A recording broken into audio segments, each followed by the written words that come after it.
Começou. Então, boa noite. Eu sou o Ricardo Muniz Fernandes, um dos organizadores do Brasil Ser Aberto, Ato 2020, como a gente chama.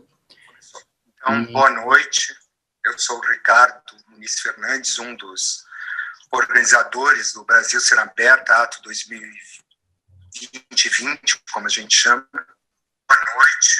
Eu sou o Ricardo Muniz Fernandes, um dos Ok. E daí essa live, que foi uma sugestão até da Joana, que ela apresentou um projeto há pouco no teatro, acho que Paulo Heiró, no estacionamento, criando um protocolo para ter teatro nesses tempos de confinamento, nesses tempos que a gente está vivendo, de Covid, de isolamento. E, ao mesmo tempo, eu sabia do Matias, que construiu uma colmeia no Mozon Tour, e o Yeltsin, que tinha um programa de vídeo, e a gente pensando, como chamar isso de um protocolo para novos tempos, e pensar, aí eu falando, o teatro sempre foi considerado como uma ágora, né? E como que se dá essa ágora agora? Quer dizer, em português fica esse jogo entre duas palavras e como isso está acontecendo. E eu acho que vocês três, o do Erwin, eu não sei o que ele está fazendo nesse sentido, mas de construir novas formas de vivenciar o teatro. E eu acho que o Brasil Ser Aberto, muita gente pergunta, o que é isso? É um projeto de internacionalização? É um festival de teatro? Eu sempre digo que é mais um pretexto para se pensar modos de produção, modos de criar e modos de ser diferentes. Modos de ser em rede, em teia. Não tanto em rede como em teia. Porque esses tempos são novos. A gente, nesse ano, que foi um ano virulento, né? E, ao mesmo tempo, um ano doído, um ano grave, um ano que todas as nossas formas de fazer teatro meio que se dissolveram. As formas que a gente sabia, os nossos modos de ser, modos de criar, modos de produzir, foram dissolvidos. E a gente está aqui tentando reinventar o mundo, né? E reinventar, quer dizer, contra uma opressão, contra essa coisa mesmo digital, que de certa forma é opressiva e de um controle total, né? A gente está tentando buscar essas brechas. E eu acho que inventar novos protocolos, criar novas estratégias de apresentar o teatro, transformar a ágora, não essa ágora digital, porque tem uma frieza, tem uma coisa estranha, na ágora de verdade, num agora. Então, aí foram convidados vocês quatro. Joana, Erwin, Yeltsin e Matias. Joana já conheço há muito tempo, Yeltsin também, Matias também, só o Erwin que eu estou conhecendo agora. E aí eu vou pedir para cada um se apresentar e contar da sua ideia, do seu protocolo e da sua estratégia. Pensar numa ordem alfabética, de sobrenome, primeiro Albuquerque, depois Erwin, depois Matias e depois Yeltsin. E cada um, por favor, se apresenta, porque eu realmente não sei apresentar cada um. Eu acho que eu vou falar muito, de repente eu falo muito e falo pouco, então cada um se apresentando eu acho melhor. Então vamos lá, Joana. Você primeiro. Ladies first. Thank you. Olá a todos. Eu sou Joana Albuquerque, é um prazer enorme estar aqui nessa conversa, nesse compartilhamento de ideias com todos esses rapazes que estão cada um no lugar do mundo, né? Isso é uma das poucas conquistas que a gente teve com esse Covid, se é que eu posso dizer isso, né? Bom, eu sou atriz, diretora, produtora, professora e pesquisadora de teatro, né? Mas eu estou aqui por uma questão específica. No ano passado, a minha companhia, Bendita Trupe, ganhou um prêmio da Secretaria Municipal de Cultura para realizar um projeto, uma montagem do Volpone, do Ben Jonson, em comemoração aos 20 anos da companhia, que está acontecendo agora em 2020. Em março, nós fomos surpreendidos com a pandemia, e aí começamos, depois de alguns meses parados, a refletir e a pensar um projeto que pudesse, uma investigação, para que a gente pudesse realizar um teatro presencial na pandemia antes da vacina. Foi aí que nasceu o Protocolo Volpone, um clássico em tempos pandêmicos, que foi o primeiro espetáculo presencial a estrear em São Paulo, em outubro deste ano, no estacionamento do Teatro Arthur Azevedo. Né?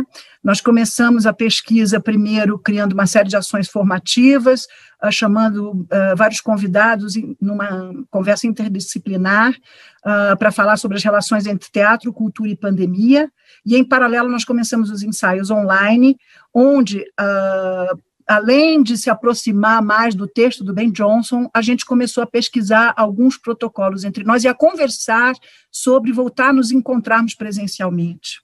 Daí nós estabelecemos, como a gente não é um time de futebol, né, e nem somos do audiovisual, que sai fazendo teste toda hora, nós não temos essa estrutura, né, nós fizemos alguns combinados entre nós e partimos do pressuposto, do combinado, que nós íamos confiar uns nos outros e que a gente não ia se encontrar com a mentalidade de que a gente estava indo se encontrar para se contaminar, né, a partir de que nós tivéssemos combinados bem claros em termos dos protocolos que íamos utilizar ao longo do trabalho, tanto nos ensaios quanto nas apresentações. Foi aí que a gente chegou nesse dispositivo cênico, que é um espetáculo, um espaço, uma locação ao ar livre, né?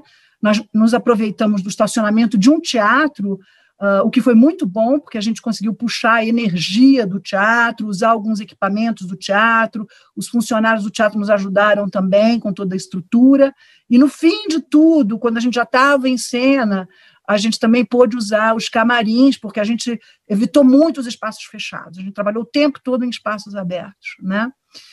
E aí, quando a gente foi para o espaço aberto, né, a primeira coisa são aqueles clichês, né, a máscara, que a produção ofereceu para todos, mas cada um tinha a liberdade de usar a sua máscara mais confortável, mais adequada, e depois houve toda uma pesquisa estética em relação a essa máscara, porque a máscara tinha que conversar com os figurinos, e depois, um terceiro momento, quando entrou toda a tecnologia, porque nós estávamos embaixo de um box truss, na verdade o espaço são 20 cabines para 20 espectadores, 20 cabines plásticas, numa espacialização em arena, debaixo de um box truss de 5,5 metros de altura, onde se ergueu toda a estrutura técnica, refletores e caixas, né?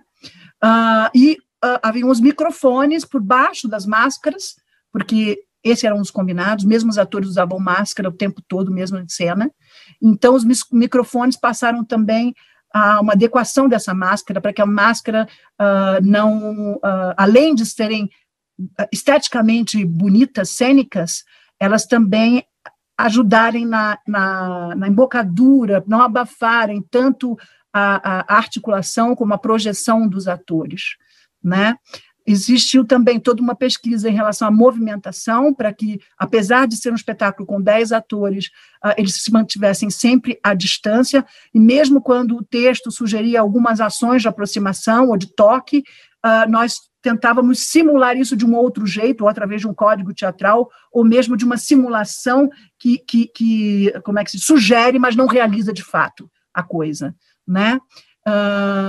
Como também percebemos que era impossível a gente compartilhar objetos, e daí surgiram as figuras dos anjos de proteção, que, em verdade, no caso do nosso espetáculo, é a própria direção, o cenógrafo, a iluminadora, a figurinista e a produção, que vestem roupas quase que cirúrgicas, né? E nós cuidamos dessas trocas de objetos, desses deslocamentos de grandes mobiliários, ou mesmo a condução do público, existiu também toda uma pesquisa em relação à conversa, à comunicação com o público, primeiro porque são só 20 lugares, então nós não podemos nos dar ao luxo de ter lugares vazios, então nós criamos uma própria plataforma, onde a produção tinha uma conversa direta com cada espectador, nós vendíamos os ingressos online na véspera da apresentação, e começávamos já uma conversa, passando umas orientações de como é que cada espectador chega no teatro, né, dando alguns avisos de que não existe comida no teatro, não é possível comer, que você precisa usar máscaras, que é um espaço aberto, você precisa trazer agasalho, que existem os anjos de proteção que você pode recorrer a qualquer momento, se você precisar ir ao banheiro, ou mesmo a condução do público para dentro desse espaço, né? Porque, na verdade, ele chega no foyer do teatro, que tem todas as portas abertas, e depois ele é deslocado pela parte externa do teatro até chegar ao estacionamento, né? Isso também de estar num teatro é muito interessante, porque por mais que os espectadores não tenham entrado dentro do espaço cênico, ou mesmo da plateia, eles têm a sensação de estar no teatro. Então, imediatamente surgiu uma grande comoção por parte dos espectadores de estarem voltando ao teatro. Inclusive, tiveram pessoas que estavam há 6, 7 meses sem sair de casa e escolheram o retorno ao teatro como rito de passagem, né? Que mais que eu posso dizer sobre isso? Deixa eu ver aqui a minha cola para ver se faltou alguma coisa que eu gostaria de falar. Bom, álcool gel, né? Álcool gel e álcool o tempo todo, que inclusive foram assimilados. A questão da pandemia a questão da doença no Volpone já é um tema presente, né? Mas ele está em pano de fundo, porque, na verdade, Volpone é um especulador, é uma pessoa que gosta de acumular dinheiro, e os seus amigos também são aqueles sedentos, aves de rapina, querendo também conquistar benesses, benefícios, grana, ouro, facilidades, né? Então, é a raposa contra as aves de rapina, na verdade, todos armando uns contra os outros, né? Mas Volpone finge estar doente justamente para que seus amigos o presenteiem na expectativa de se tornarem seus herdeiros. Estou falando muito rápido para os tradutores, perdão. Espero que não. Enfim, mas aí os atores começaram a brincar com essas questões do Covid, né? Então existe uma série de gags, de cacos dos atores abordando a questão do Covid, a questão das gotículas, o álcool gel, a aproximação dos atores, na verdade, as personagens, elas parecem que estão se aproximando, mas na verdade elas estão morrendo de medo de se contaminar umas às outras. Então tudo isso foi um pouco assimilado pela encenação.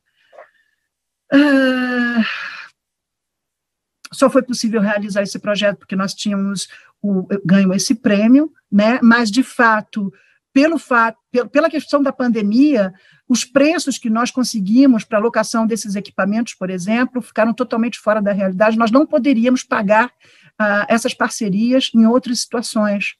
Mas, na verdade, como está todo mundo sem realizar eventos, está todo mundo precisando trabalhar, nós conseguimos preços muito especiais, e mesmo os profissionais envolvidos, por estarem mais disponíveis, porque normalmente são profissionais competidos por vários artistas, né? A gente acabou tendo um envolvimento, uma entrega de uma pesquisa muito mais profunda, porque as pessoas não estavam podendo realizar outras coisas, então elas mergulharam nesse projeto. Por fim, antes de mostrar as imagens, eu vou dizer só 2 coisas. Acho que as 2 grandes descobertas desse processo, a primeira descoberta foi perceber que não era possível projetar cronogramas ou expectativas a médio e longo prazo, porque a cada semana a realidade se modifica, os protocolos mudam, as autorizações governamentais, se a coisa fica, se a coisa abre, se a coisa fecha também. Então, a gente fez um combinado de zerar as expectativas, estabelecer uma agenda, sim, mas saber que ela poderia se modificar e que nós poderíamos ter adiamentos, às vezes umas paradas. A gente não chegou a ter parada, mas a gente poderia ter tido, se a gente percebesse que a gente não ia conseguir estrear presencialmente, porque existia ainda esse risco. A gente só percebeu que a gente podia realmente estrear presencialmente, fisicamente, com o público, uma semana antes, né? E a gente tinha um plano B, que seria fazer um streaming com alguns convidados especiais da própria equipe, mas graças a Deus nós não chegamos nesse lugar, né? Então, assim, essa questão de viver um dia atrás do outro com uma noite no meio é muito importante, senão a gente pira, a gente enlouquece, né? Isso é uma coisa. E a outra descoberta fundamental é que nós, artistas, precisamos ter força de proponência para realizar projetos presenciais antes dessa vacina, mesmo que seja de forma restrita, mesmo que seja com protocolos especiais, mesmo que seja com público pequeno, mesmo que talvez a gente tenha um certo prejuízo, mas a gente já está tendo prejuízo, né? Então a gente tem que ter ideias, a gente tem que ter jogo de cintura e não ficar mirando aquilo que a gente estava vivendo antes, porque aquilo a gente não sabe quando a gente vai retornar. A gente tem que realmente ter ideias novas para essa nova realidade que a gente está vivendo, para esse novo normal que a gente não sabe quando é que ele vai ser outra coisa. Então, assim, ficar mirando quando a coisa vai vir, quando a vacina vai rolar, é muito complicado, porque a gente vai ficando sem ação, sem poder de ação, paralisado. Para nós, foi muito importante realizar esse projeto, e perceber que ninguém se contaminou, que ninguém do público se contaminou, de que ninguém da técnica se contaminou, e que foi possível realizar esse trabalho com 10 atores, com uma técnica, envolvia 18 pessoas, esse espetáculo, né? E o prazer das pessoas poderem se encontrar, e o sentimento de gratidão que o público nos deu é algo impagável. E, mais que tudo, agora, nós somos um dos poucos projetos com grande elenco que está pronto para acontecer. Então, nós já ganhamos outro prêmio para realizar agora no começo de 2021, e acredito que nós vamos ter vida longa, até porque esse espetáculo ele vai sobreviver além da pandemia, além das máscaras. Então, a gente fica projetando o momento em que a gente vai poder fazer Volpone sem máscaras, né? E mesmo momentos de transição, de repente poder tirar as cabines, mas manter as cadeiras com distanciamento, né? Acho que a gente pode ir planejando, readequando sempre. Acho que basicamente é isso, acho que agora só me resta mostrar algumas imagens aí, acho que tem 2 videozinhos bem curtos, só para as pessoas poderem visualizar o que eu estou falando. Agora é com a técnica aí de vocês. Brasil, cena aberta. Ó, aí são os começos dos ensaios, dentro do estacionamento, a céu aberto, inclusive foi outubro, era um sol enorme, só não estava na nossa cabeça porque tinha um paredão que nos protegia do sol, mas era um calor insano, né? Aí a gente já consegue ver a estrutura de cima, a entrada do público, né? O público mede a temperatura, tem uma lista, né, com o nome das pessoas que têm ingresso, existem cadeiras com distanciamento social aí no foyer, com as portas todas abertas.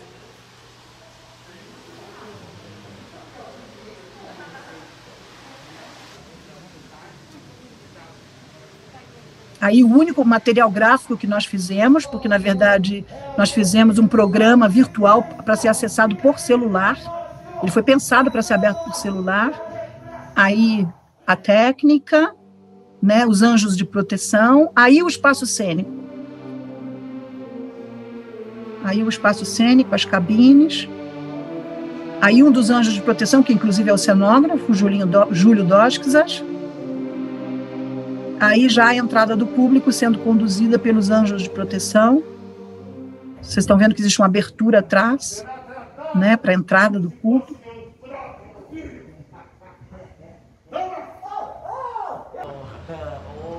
E agora começam os anjos de proteção fazendo as trocas de objetos. Então, Volpone ganha vários presentes, né, dinheiro, uma taça de ouro, um anel, e esses objetos sempre passam por algum tipo de protocolo, ou eles são trocados, ou eles são higienizados. E essa figura do esse anjo de proteção passa a ser um pouco uma figura que entra e sai de cena, né? Meio um butô, vamos dizer assim. E aí os atores, em ação, eles estão falando por dentro da máscara. Agora, por fim, só um teaserzinho do espetáculo, para vocês verem. Pena que acho que aqui nós não vamos poder ouvir, né? Mas lá eles vão poder. Merda!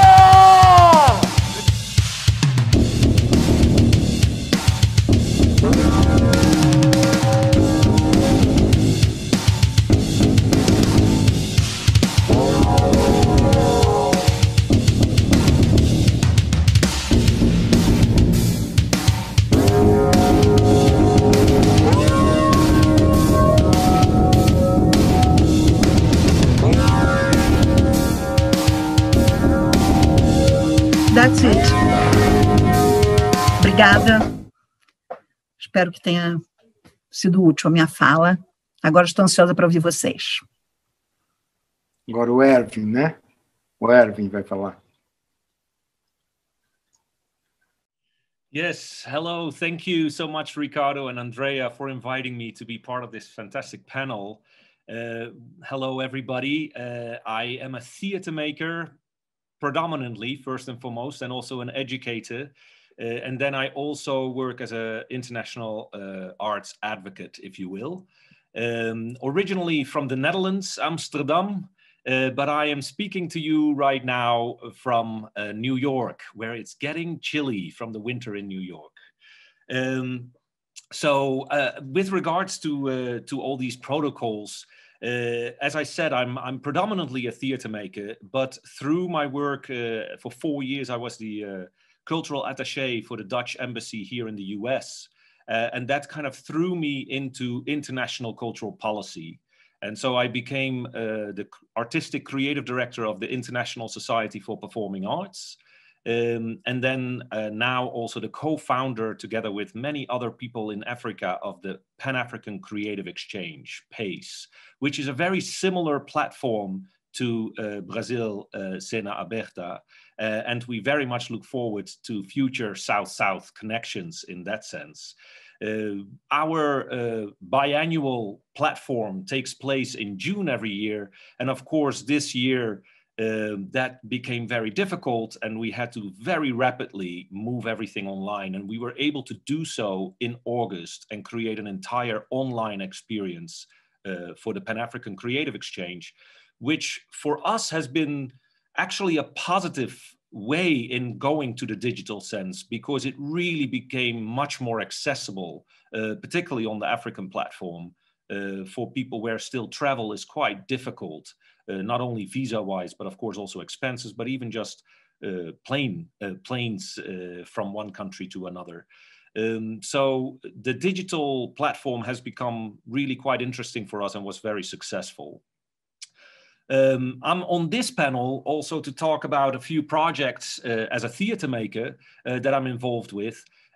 Actually, already before the pandemic, I was working quite internationally on a lot of different projects, but also already through the mediums of Zoom or Skype, working with an artist, a visual artist in Australia, working in Korea with a platform there. And Yeltsu and I met each other last year at Fita Chile in Santiago de Chile.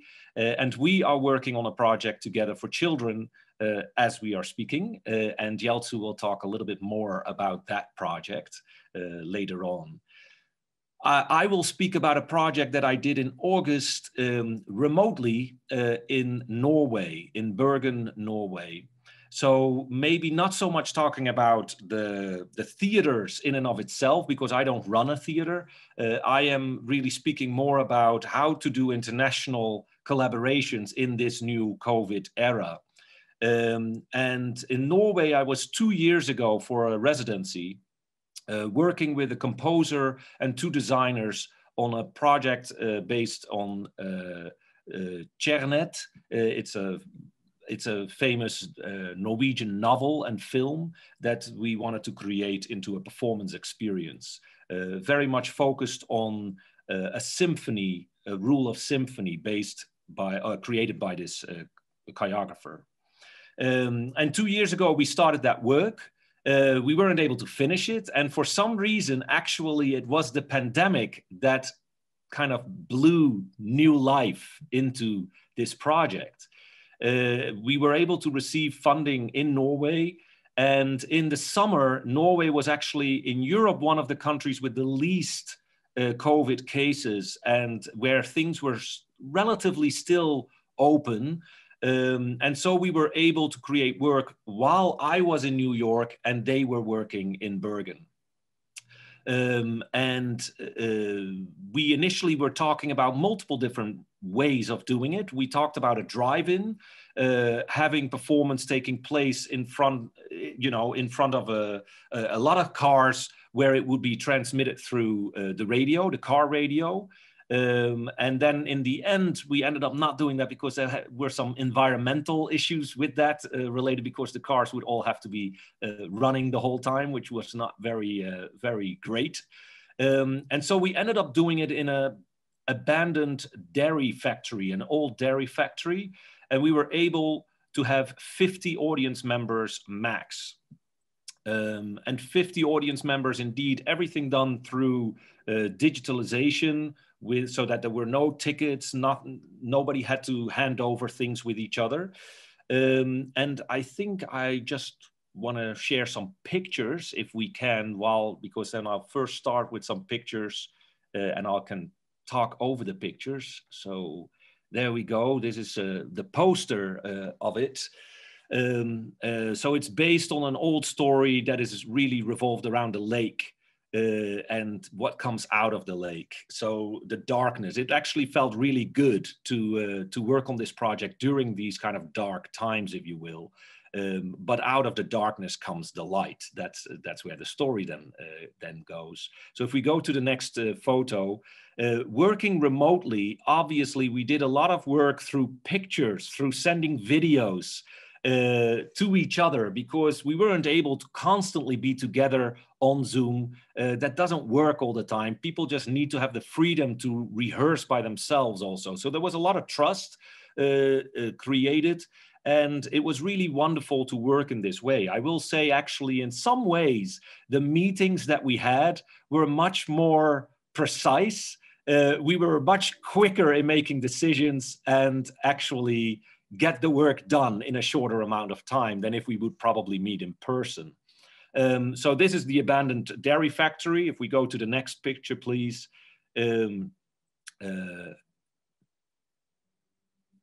So it shows, like with arrows, they send pictures, and this is what we mean. This is what we want to talk about. If we can go to the next picture, please. There we go. It shows that, so we really chose this space because, as you can see around, there's a railing around where audiences could stand, so they wouldn't be on the same spot per se where the performers were taking place. So we created our own lake, if you will. We called it the pool that the dancers would be performing in, and we had the musicians there as well. And the audience would be around in the railings, in the balconies. Next picture, please.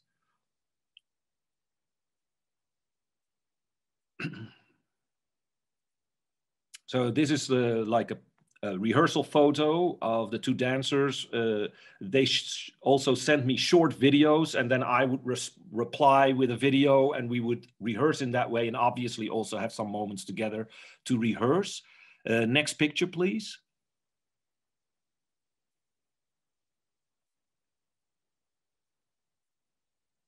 So this is where the audience came in. In Norway, during the summer, this was in August, it gets dark very, very late, actually at midnight. So our performance started at midnight. We had a run, and similarly to what was just being told, people were so excited to go out and to experience art that it was sold out in no time. Next picture, please. again, I will say that this was during the time in Norway where it was still relatively open. So masks were not mandatory, and you see the audience were placed 6 feet apart because the whole performance took place throughout the factory. So it started actually in the parking garage, and then slowly the musicians would take them through a journey through the factory, and then they would end up in that area where you just saw the pool. The next picture, please. So this is one of the musicians. And so clearly a lot of the perspectives of the audience was from above. So we really had to take care of how to perform that, because the audience was looking at it, looking down from the balconies into this pool area. Next picture, please.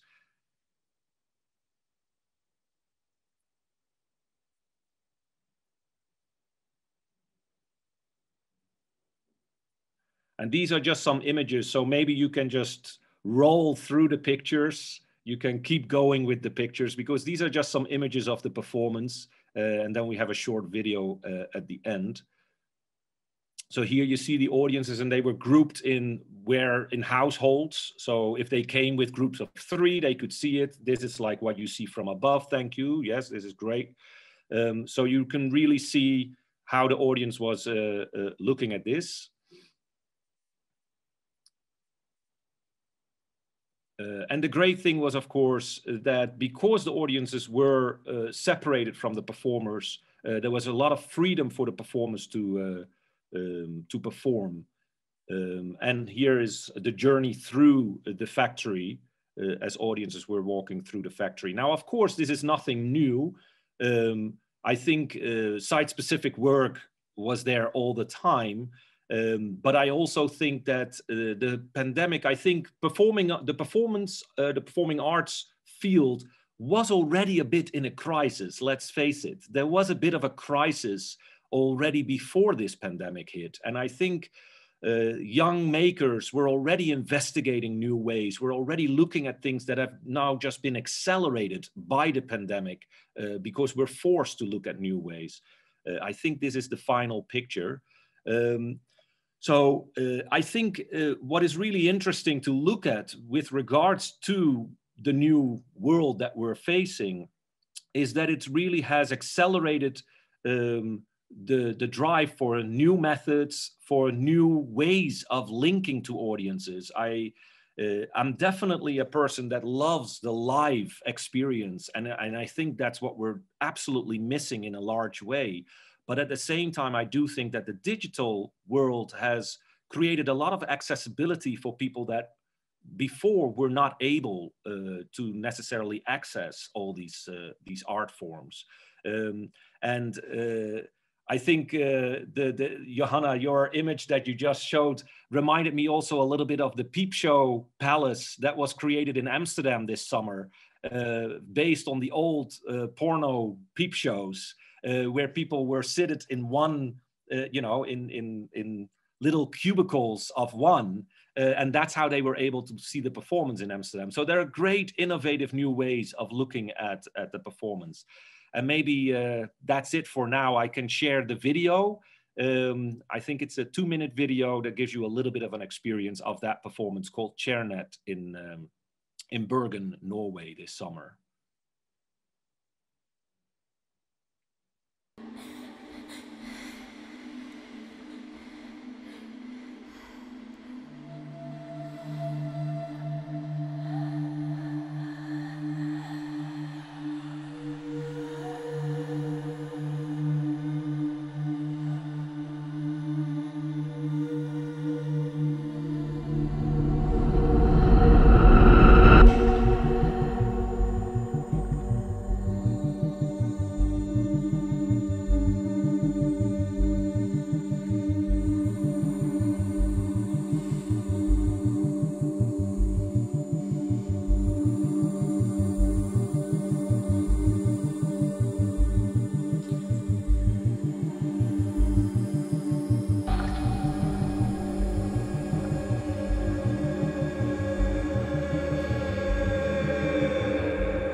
because it's really a symphony with dance performance. So even though we as panelists could not hear the sound, I think everybody else was able to hear the sound. So it's really about the music that was created by the composer.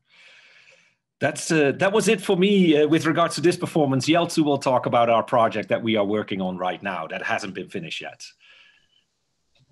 Assim, mas foi uma experiência muito forte aquele dia e tivemos um encontro muito forte, Erwin e eu, e veio a pandemia.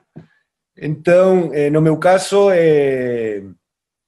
trabalho com propostas com crianças interativas, obviamente tudo se cancelou, viagens, espetáculos, e por um momento pensei, e agora que faço? Né? Que criamos, né? Então, a verdade, a criação é o que te dá fôlego para conseguir passar os meses. De fato, depois dos 9 meses, várias pontes e projetos, ideias têm surgido, e esta coisa online, e agora vou fazer a ponte e o porquê, né, deste projeto que eu quero apresentar para vocês, tem suas potências, suas possibilidades de estar criando, como estamos criando Erwin e eu, semanalmente, Chile, Nova York, e eu aqui em Cunha, este projeto. O projeto chama Playgrounds para todo lado, ou Playgrounds Everywhere, e tem várias fases, e depois vou passar logo mais vou passar uma apresentação com umas imagens, um pouquinho mais claro. Mas antes disso, existe uma grande contradição no virtual, no online e as crianças. Porque, bom, tenho 2 filhos, a escola entrou dentro das casas, bom, algo que todo mundo tenha filhos ou não, já estamos sabendo, né, as reuniões diárias, encontros virtuais, e me parece estranho essa relação da criança, sobretudo a criança pequena, com dispositivos digitais. Então, os projetos que estão surgindo agora, e este que estamos criando, parte de uma contradição que é como criar proposições que partem da tela, do retângulo virtual, para não ter uma fruição online, e sim que seja só um dispositivo de entrada para ativar o que tem a ver com o meu trabalho, que é a criança como artista, a criação singular e livre de cada criança e o coletivo.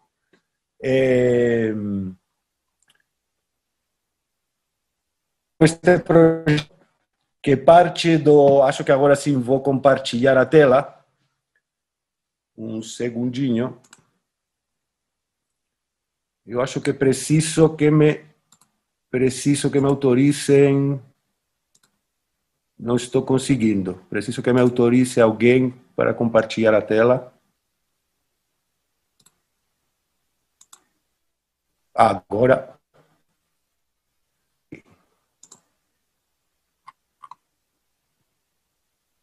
Bom, o projeto, como falei, chama Playgrounds por todo lado, Playgrounds Everywhere, e é um projeto grande, pensado em fases. Então, estamos agora dentro da casa.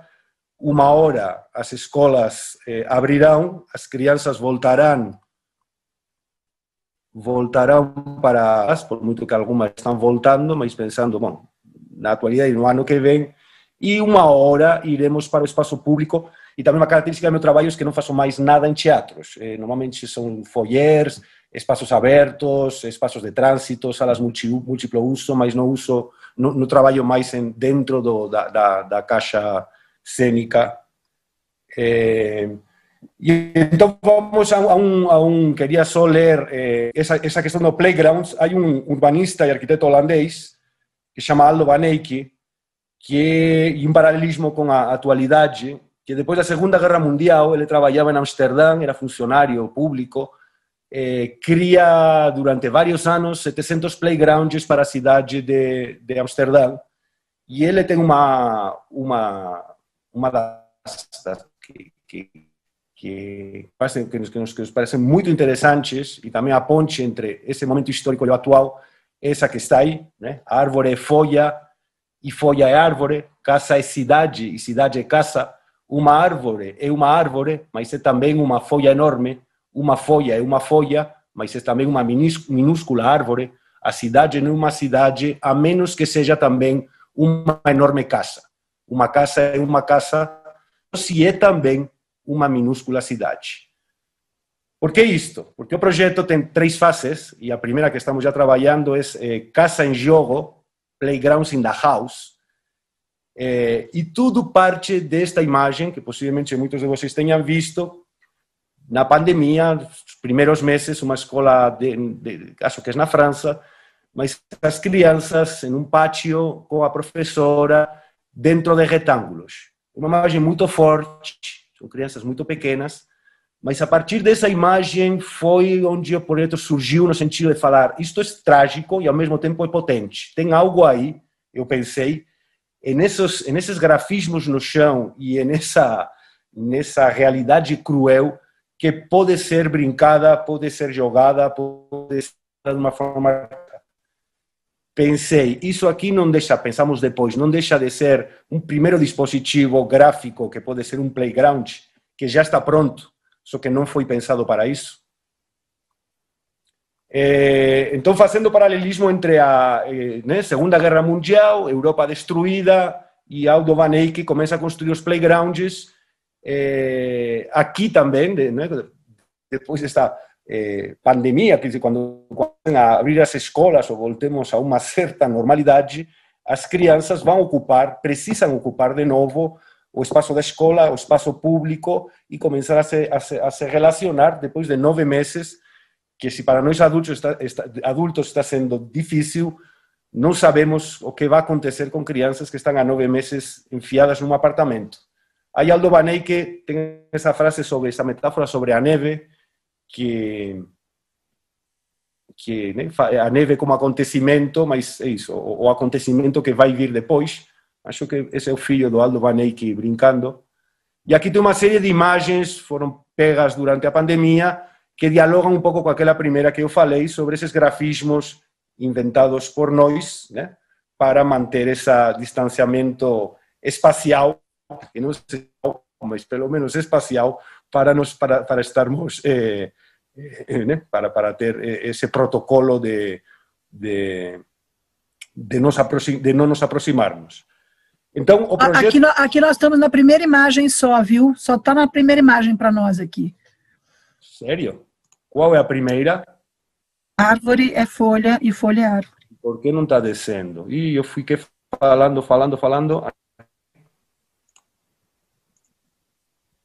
Um segundo.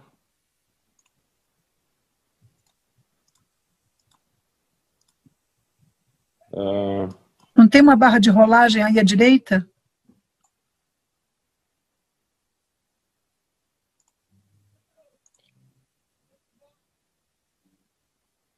Eu aqui desço e não desce, está descendo. Problemas técnicos. Yeah, you might have to stop sharing and put it on the image and then share again. Now we see de compartilhar e agora sim vemos a imagem. Agora sim. Bom, a imagem que estava falando, obrigado, Joana, por me dizer, porque eu estava falando e não via, era esta imagem aqui, né, que falei das crianças dentro desses retângulos. E aqui essa frase do Aldo Van Eyck sobre quando a neve cai nas cidades, a criança toma a cidade, como redescobrir a cidade de novo, né? Então, o acontecimento, e esse acontecimento fortíssimo que está acontecendo com todos nós, e particularmente com as crianças. O que vai acontecer depois de 9 meses em apartamentos? Então, seguindo a questão dos grafismos, que acho que parei aí, tem essa questão, né, essas imagens que muitos de vocês já terão visto, do distanciamento espacial, esses grafismos que foram inventados, ou estão inventados em diferentes partes do mundo,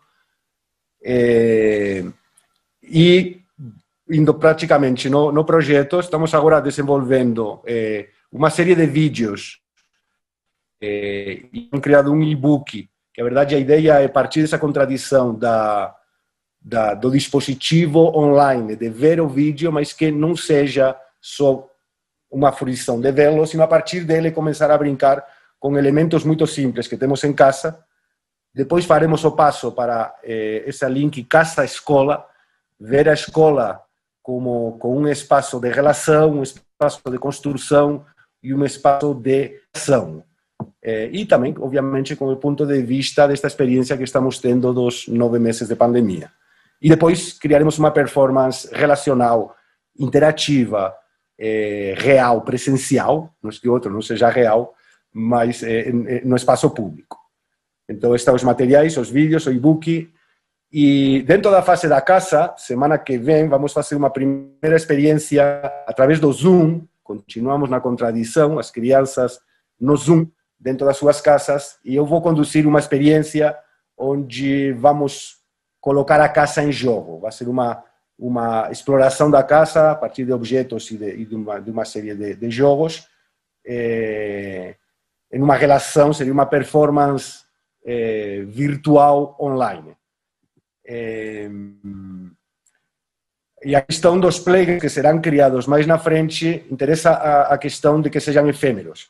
Então não pensamos em espetáculos com grandes estruturas, sino pensamos em dispositivos que são ativados quando o performer que sou eu está em cena, está junto, e ao mesmo tempo também dispositivos que as próprias crianças e adultos podem se relacionar com eles sem a presença do performer ou do acontecimento em si. Bom, aqui mais imagens, né? Todas conhecidas. Aqui em cima à esquerda um playground de Aldo Van Eyck, embaixo um playground fechado, e os grafismos no chão que tanto chamaram a atenção no início do projeto. Então, os conceitos que já falei sobre eles, partida com proposições para sair dela, importantíssimo. O espaço da casa como um espaço de playground, um espaço onde pode ser redescoberto, revisto e reinventado jeitos de brincar, algo que as crianças já fazem também. Por outro lado, também esse projeto sabemos que não estamos inventando nada, que isso as crianças têm e que é de suma importância, mas nosso olhar vai dar juntos, então é muito importante, possibilidades de jogo. O espaço da escola como espaço de encontro e relação ativa e criativa, e o espaço público com dispositivos efímeros relacionais de jogo. E já finalizando, bom, estas são algumas imagens dos playgrounds de Aldo Van Eyck em Amsterdã.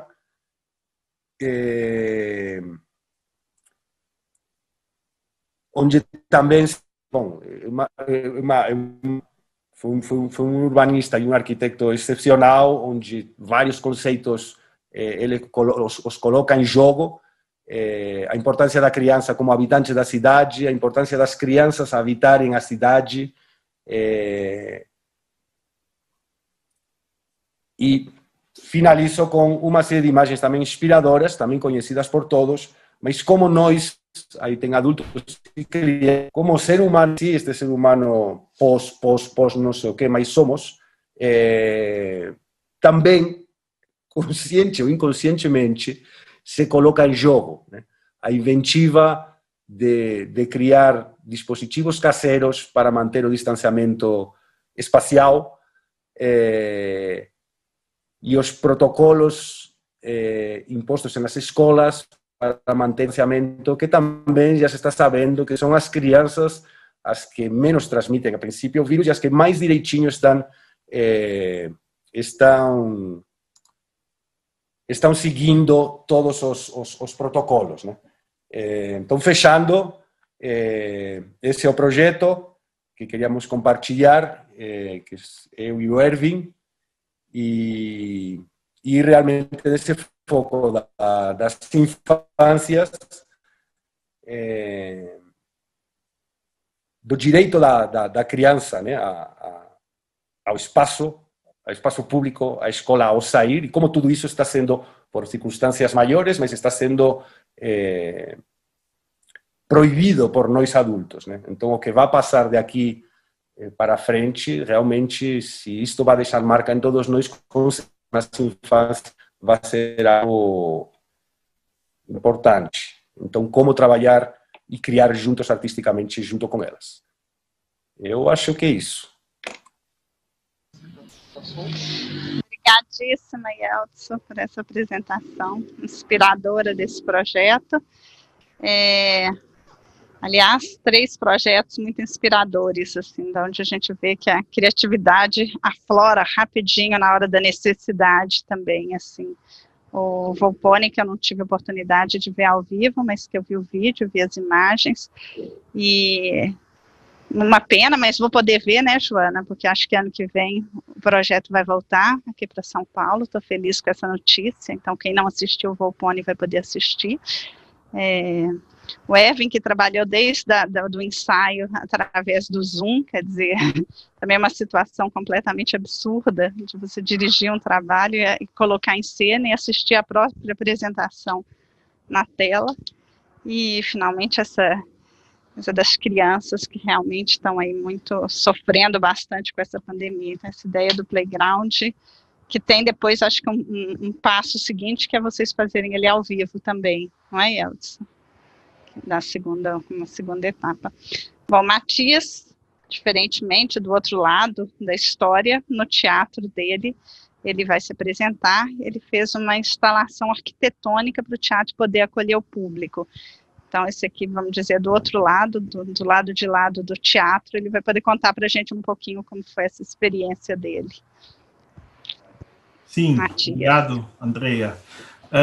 Eu sou aqui em Frankfurt, na Alemanha, dirijo um centro cultural, um teatro, a gente chama Casa de Produção Internacional, porque trabalha como um teatro municipal com grupos e artistas independentes, ao invés desses grandes teatros municipais que tem na Alemanha muito, ou em outros países europeus, que trabalham com atores ou cantores fixos.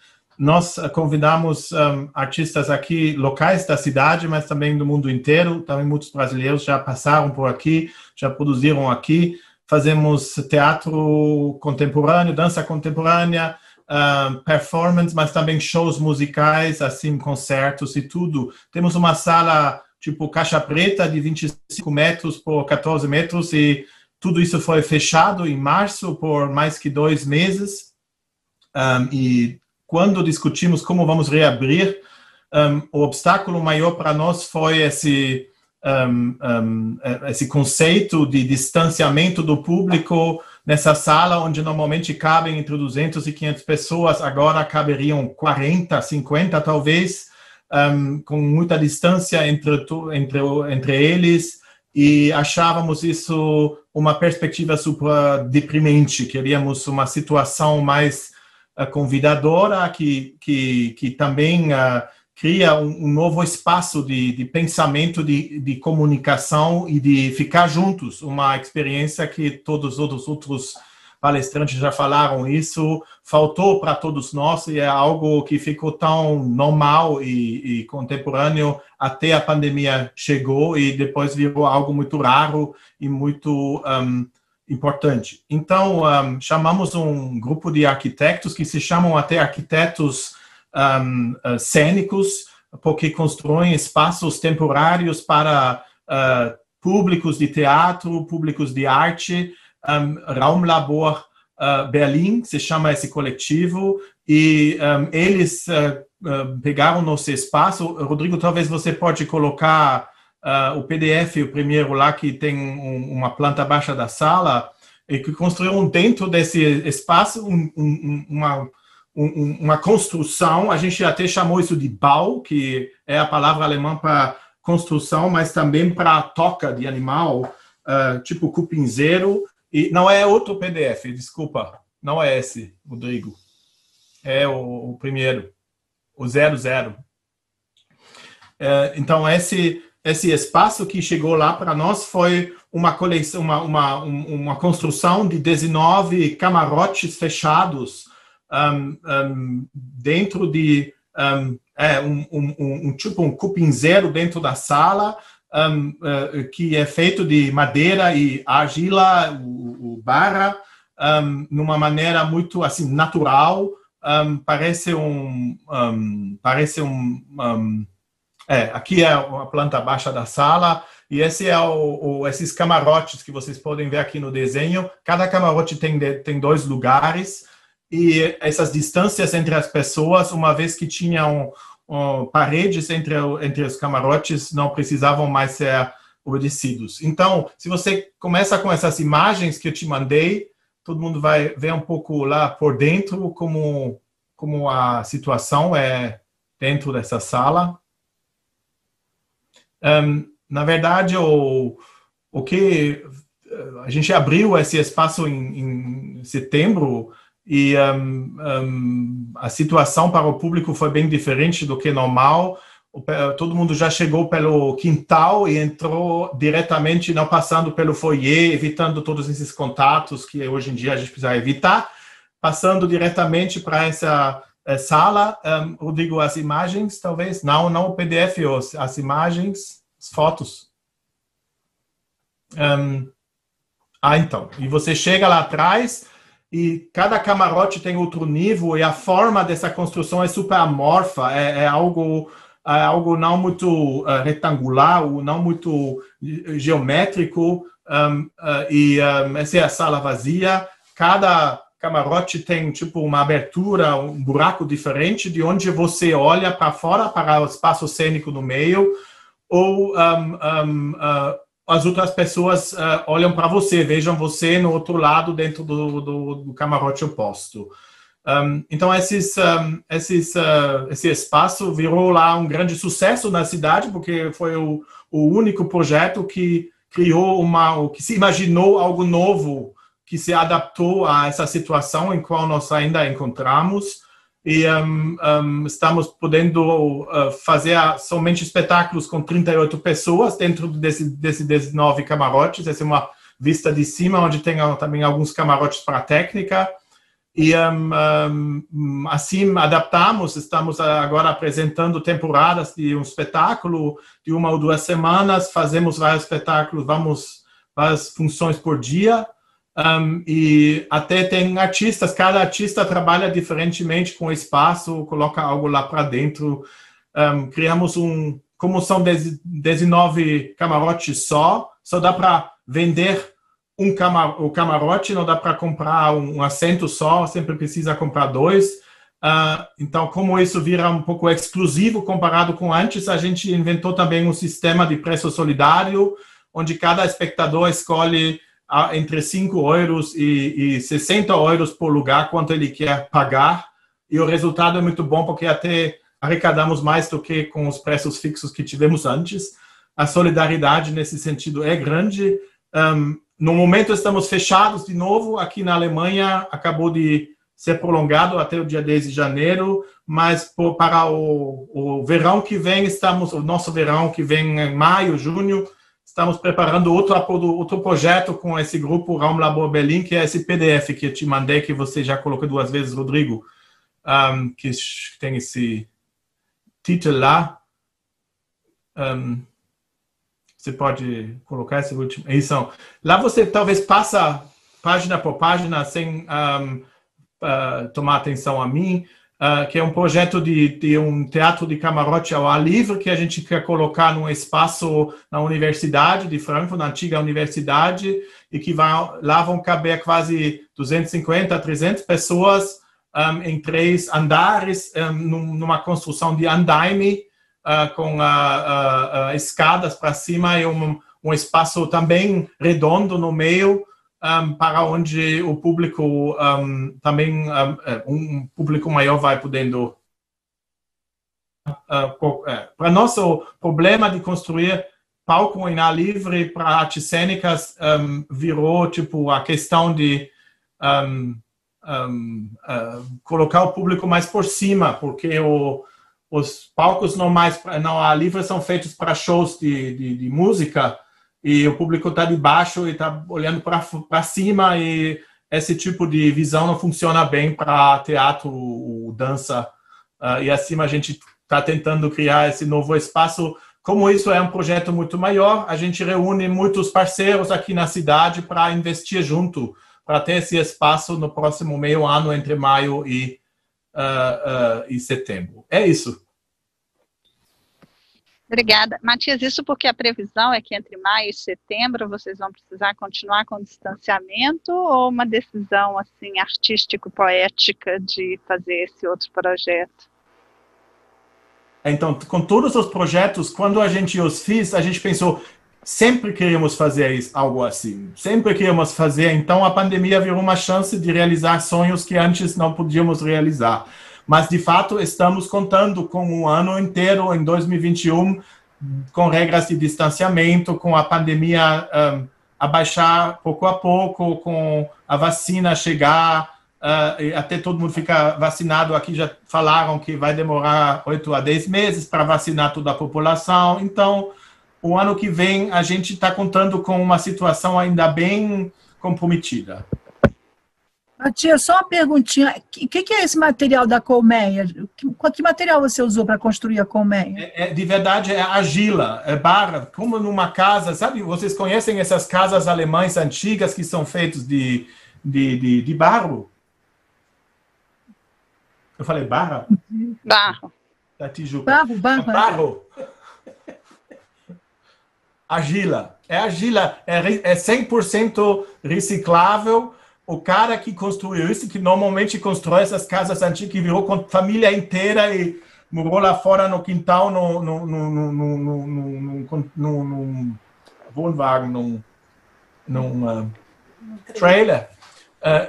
Ficou lá dia e noite fazendo isso, e quando a gente vai desmontar isso, ele volta e pega toda a argila de volta e constrói outra casa. Muito bom. Fantástico. E tá desde quando? Quando que vocês abriram para o público, Matias? Início de setembro, mas já precisamos fechar início de novembro, e desde então estamos fechados, esperamos de abrir de novo em janeiro, e vamos ficar com essa instalação temporária para o público até o julho. And Matthias, has there also been a conversation or collaboration with the folks in Amsterdam that did the Peep Show Palace? Because they did a construction also with those 2 folds on 2 stories high for, I think, 200 people max. I was wondering if the architects might have collaborated or communicated with each other. Mas é uma boa dica e vou entrar em contato com certeza.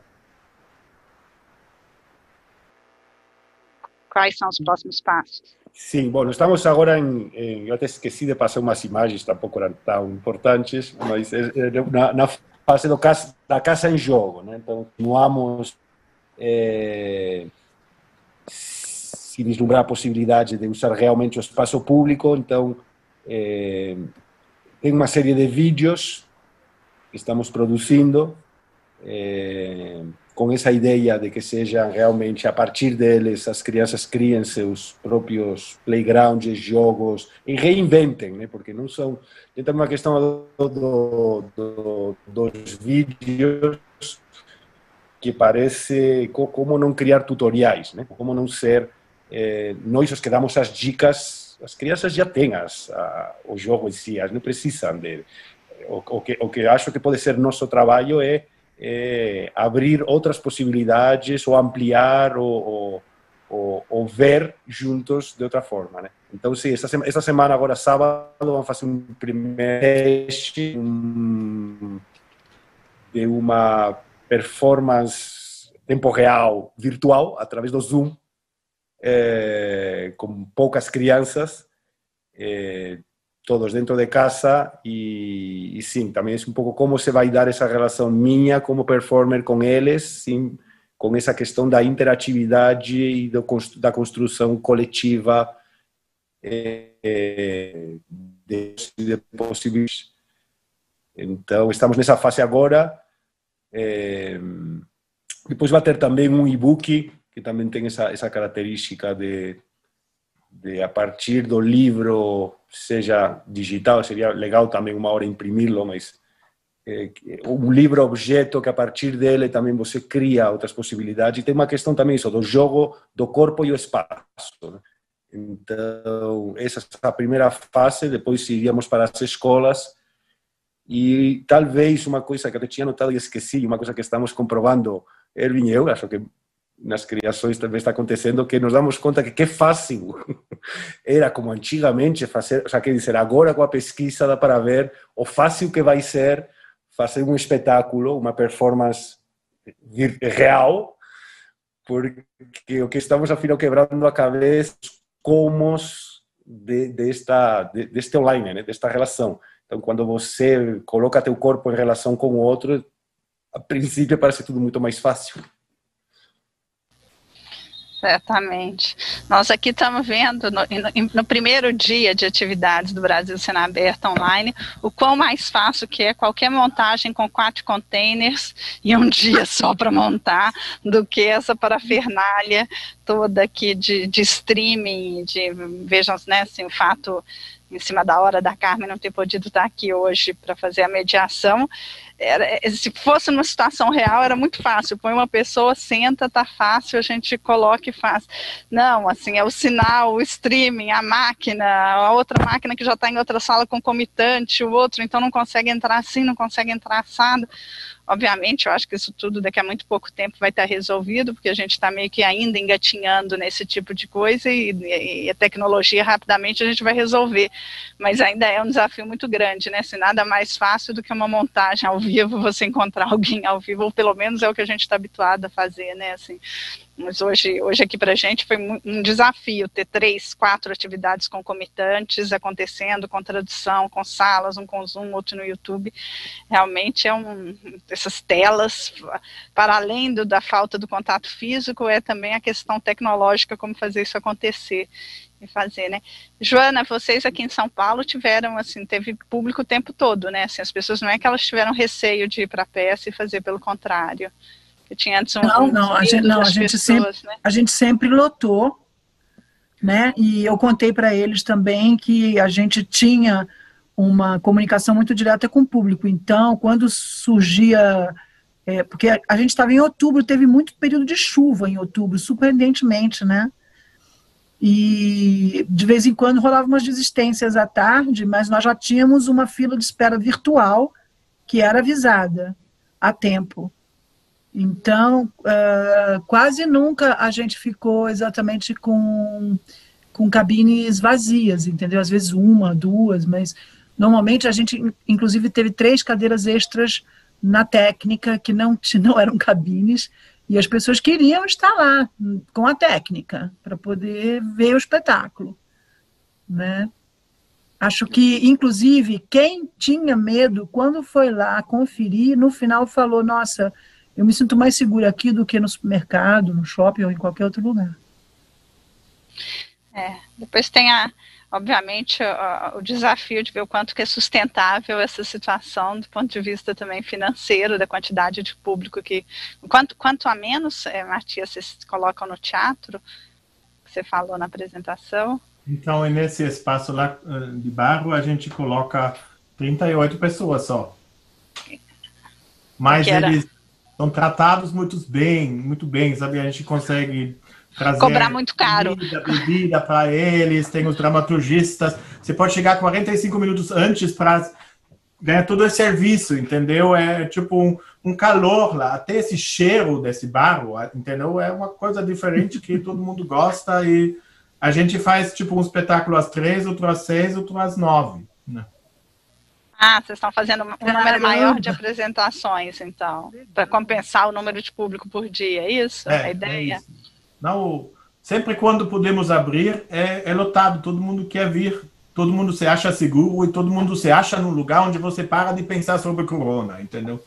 O tempo inteiro você fica confrontado com uma situação onde você só pensa isso, você vê espetáculo mesmo, e você olha, então eles estão mesmo, 6 metros, 3 metros, 1,50 m, sabe? Você não assista mais ao espetáculo, você assista a medidas de segurança. E esse é horrível, porque a gente perca toda a nossa imaginação para outras coisas. Então precisamos criar coisas proativos, assim, coisas criativos, espaços de imaginação e de criatividade. Precisamos recuperar um pouco esse sentido central do nosso trabalho. Essa foi a ideia principal de criar novos espaços. novos protocolos, como você chama.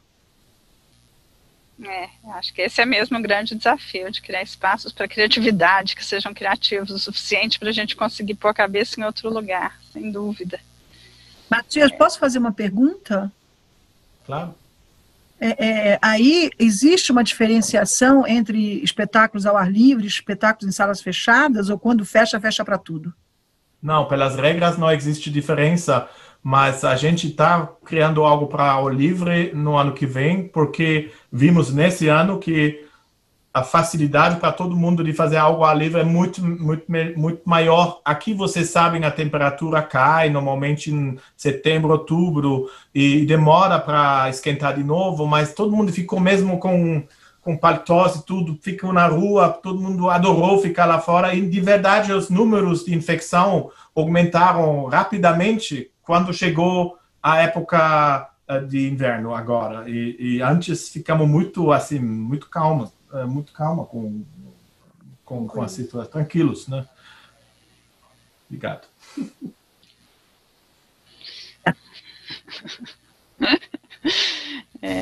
Vamos passar mais uma rodada, não sei de perguntas, se alguém tiver mais alguma colocação, uma pergunta para fazer. Tem pergunta no YouTube, não? Boa, Joana, boa lembrança. Nana, você está olhando o YouTube, você tem perguntas para eles? Quantas pessoas tem no YouTube, por favor? Quantas pessoas tem aí no YouTube? Não. Fala para mim o número de pessoas e olha no chat. Desestruturou tudo aqui hoje.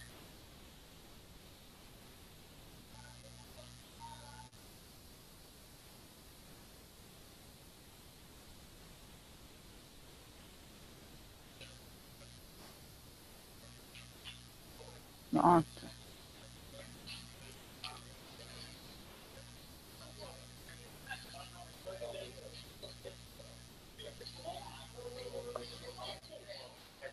Vinte e 22 pessoas no YouTube. Isso. E alguma pergunta do público para as pessoas que estão aqui? Estão olhando ali. Se alguém tiver alguma pergunta do público, muito bem-vinda.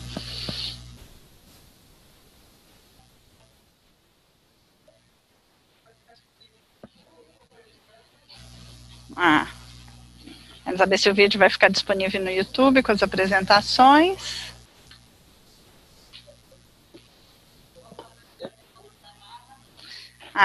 Como é aprender essa tecnologia na marra? Acho que da tecnologia na marra, quem poderia responder como é aprender essa tecnologia na marra? E Elton, Erwin, vocês dois que lidaram muito aí com a tecnologia no trabalho de vocês. Erwin. Erwin, que até os ensaios fez via telas. Acho que tem mais para dizer para a gente da tecnologia. About technology. Well, we definitely had to investigate a lot of different technologies, of course. I mean, let's face it, we are all so incredibly accustomed to Zoom right now, and yet I think at the beginning of this year, many of us had never even heard of Zoom or had never been on Zoom. So it's definitely something that you have to learn fast. And Yeltsu and I, for example, are also working part of our live performance, virtual performance will also work with OBS, which is a new system. And a lot of people probably now know with Zoom as well, with multiple cameras and stuff like that. So we are definitely getting a crash course in that as well to work with that. And we were also, as a platform, and I think, Andrea, you and I spoke about that for a little bit with the Pan-African Creative Exchange, we also looked at different platforms on how to interact with our audiences digitally, because I think that is one of the biggest things that we are all kind of craving, is this art of gathering, this getting together, because that was really what the theater is about for me, is to gather with people, is to come together with people. And how can we create that in a virtual sense? And I was very, very struck here in New York when it was really bad in April and we weren't allowed to have funerals. And it was quite emotional to hear from people that were having funerals in the gaming world. So they were coming together as avatars online in a gaming world because they felt more connected than being on Zoom, for example. And so I really do feel like we're looking at the gaming world from a virtual sense to see what can be done in that aspect, not only to tell the story that we want to tell, but also how to interact with the audience, how to create that sense of gathering. And for example, with Pace, we use another platform besides Zoom that is created in India called AirMeet, which created a much more flexible way for audiences to interact with each other as well as with people on the stage, so to speak. Where in Zoom you have the breakout rooms, but you don't have a say on when you go to a breakout room, or when in AirMeet you actually could choose where to sit and who to talk to, and all of those things. So it's a very interesting platform. So we definitely learned about a lot of different platforms very, very fast.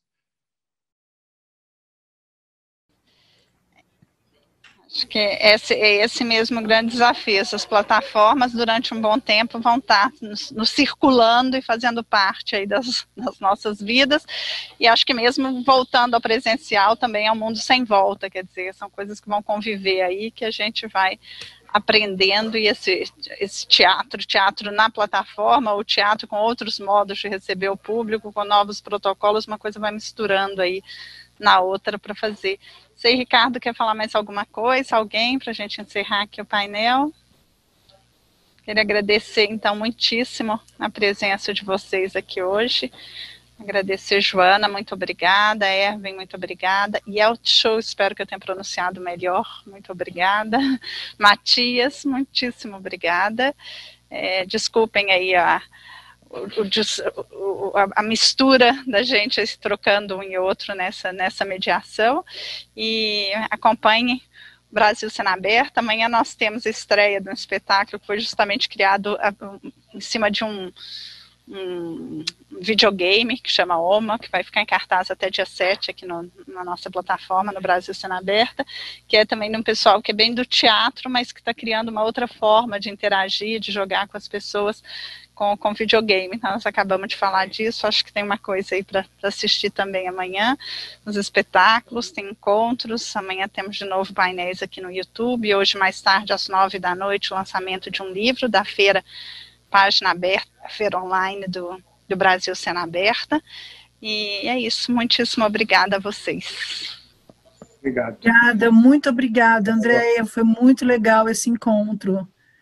Muito importante a gente poder conversar sobre possibilidades de se utilizar de novos protocolos para conseguir fazer teatro de algum jeito. É isso aí, obrigada. Temos que voltar para o teatro de alguma forma, voltar para os encontros. Obrigada, gente, muito obrigada. Tchau, boa noite. Tchau, obrigado. Boa noite. Então, pessoal, obrigada a vocês. Obrigada, Ricardo. Tchau, Joana, até.